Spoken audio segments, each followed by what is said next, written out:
dope. It's dope. It's dope. Yeah. Yeah. Yeah. Yeah. Yeah. Okay. So if I die tonight, tell my moms I tried to make her smile. If I die tonight is the realest song I've ever wrote, man. You can tell I'm a Biggie fan, right? You can tell I'm a Biggie fan, but yeah, I got one of that. I got that beat as well in the late stages of the album.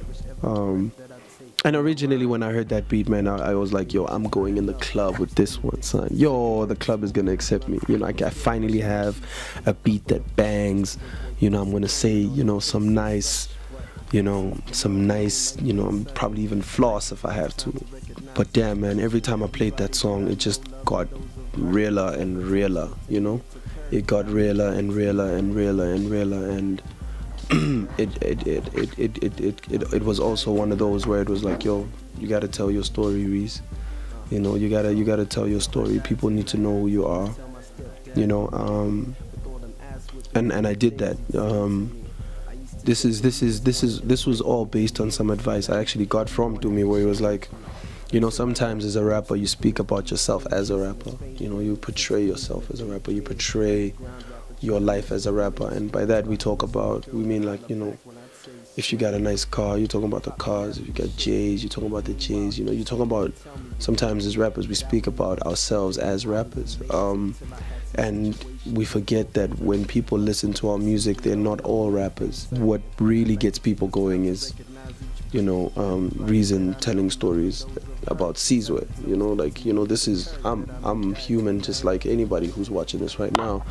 So, you know, what do I have to say about me? You know, I need to actually tell those stories, and that is pretty much like, you know, the closest I've ever gotten to letting people in on some, alright, cool. You know, I'm a son, I'm a dad. You know, I have a son, I have a daughter. You know, it was the song that was like, yo, I'm this guy, you know, this is where I am. You know, it was kind of like painting the picture, you know. And I decided to go with the term "If I Died Tonight" because it had hit me as well that as much as, you know, I speak about those people, there's a lot of other people that actually are a part of my life, you know, and they all need to be acknowledged.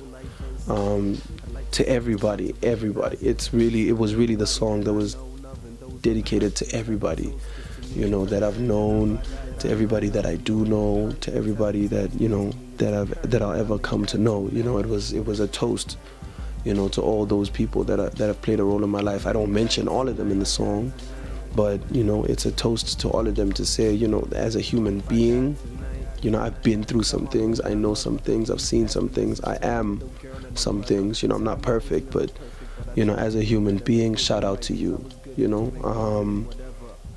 more especially these people. I actually decided to keep it family because those are the people that have always been there my entire life, you know, and I speak about them the least. And If I Die Tonight came out,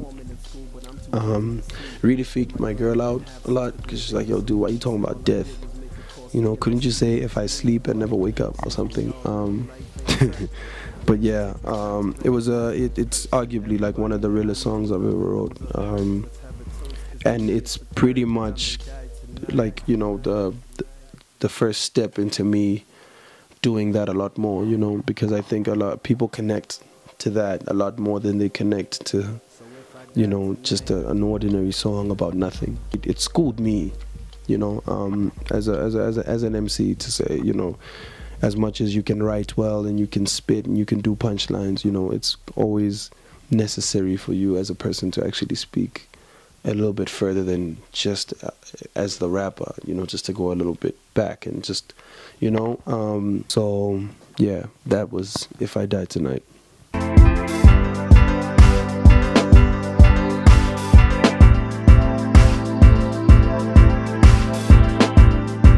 Alright. She looked in my eyes and said, so at some stage I think Instra was doing some work with Dineo somehow, and he was like, yo man, don't you want to do a song with Dineo? And I was like, wow, that'd be cool. For a very long time I'd always known that she can sing, and she can sing really, really, really well, you know. And Instra was like, yo man, I happened to, you know, have met her. We've done like 1 or 2 things, and I really like the way she sings. I think it would be cool if she could actually do a song with her. And I was like, yo man, if she can make it happen, that would be great. Because she's got a voice that is very, very sweet, I wanted to tell a sweet story, you know, no homo. And the story was about the first time, you know, really originally. And this is the funniest part, is when we wrote this song, we actually were writing about first time, you know, a girl's first time with a guy, you know, and her deciding that she's actually gonna, you know, go through with it. And this is the guy that she's gonna, you know, experience her first time having sex, that is, with. Because, you know, for a very long time, me, Instro, and Dinero were the only people who believed that this song was really about your first time.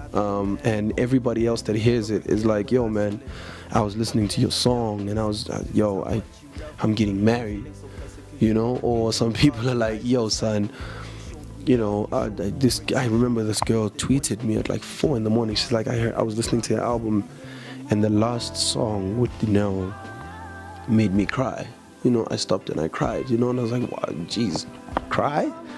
You didn't have to cry. You could have just liked it and played it again, but you didn't really have to cry. As a writer, I was going back to a time when I was like, yo, I was in the same situation where, you know, a girl made the decision to say, you know, I'm okay with you, or doing this for the first time in my life with you, you know?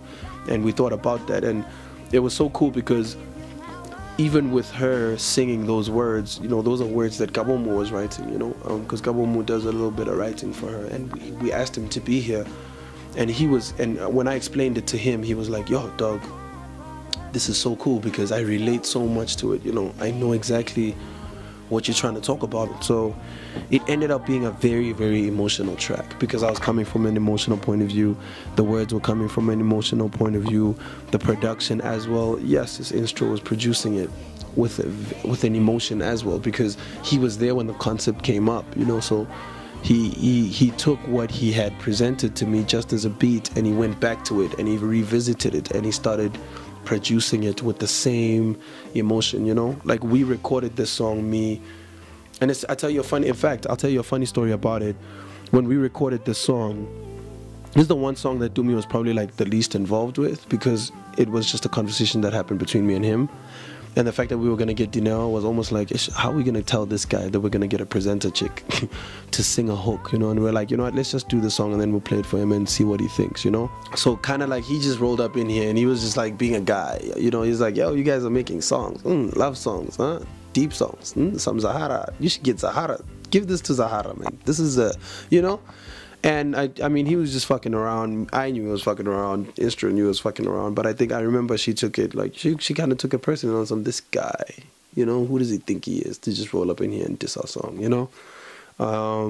But the coolest thing about her was she went home and the following day she came back. She's like, you know what, I want to come back and I want to re-record those vocals because I now understand, you know, where they sit, you know. And she came back and she smashed it, you know, to a point where when we played it for Dumi after that, he was like, damn, okay, so maybe this song, you know, is quite a necessary song. So it ended up being a bonus song because we were like, yo, this is like the little extra that we did, you know, and we hope you like it. It really ended up being a, you know, this is one extra song that we did and we didn't know where to take it, so we'll just give it to you to enjoy.